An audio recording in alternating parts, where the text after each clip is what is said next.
A Wisconsin man now has a new lease on life after becoming eligible for an advanced piece of medical technology. Jenna visited him at Froedtert Hospital, where he's been working towards taking that device home. It wasn't weird at all. Having the nostalgic feeling of standing again is like riding a bike. A 60-pound piece of technology that's changing lives. Except for this time, the bike kind of rides itself. You just kind of are along with the motion.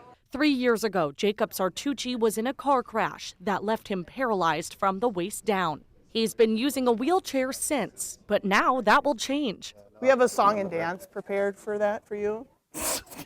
Today was my graduation of the ReWalk device, which is an exoskeleton to help me walk. His physical therapists at Froedtert deemed him a perfect candidate for the device. All right, is that tight enough? Which, along with walking upright, allows Sartucci to use stairs.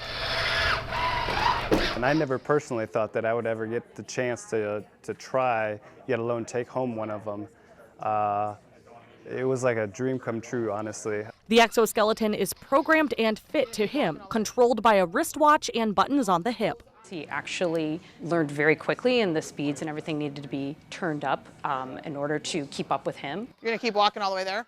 Okay. Jacob's physical therapist, Michelle Murphy, has been training him on the device since June. Balance is huge. It's probably the key thing to controlling and operating that device. His family members were also trained. Just don't get too close, otherwise he'll kick you, unless he wants to kick you.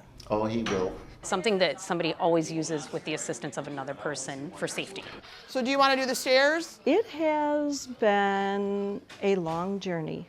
Jacob's mom, Eileen, has been watching him through every step of the process. He has like a whole different attitude as far as doing things. He's going to use the railing on the right. After 3 months, Jacob completed a checklist to prove he's ready to take the device home. It gives me the opportunity to gain back a small part of something I've lost and create something new. He has big plans to use it soon, baptizing his nephews, then taking them trick-or-treating. I'm extremely excited for that. Still working on the costume possibilities. Only about 50 ReWalk devices are being used in homes across the country, but it could soon be many more. As of this year, it's covered by Medicare. Hopefully this is just the start of a lot more people being able to use this technology, which is so helpful to them. Jacob says using the device has given him hope. No matter how long it takes, it is possible. Don't give up.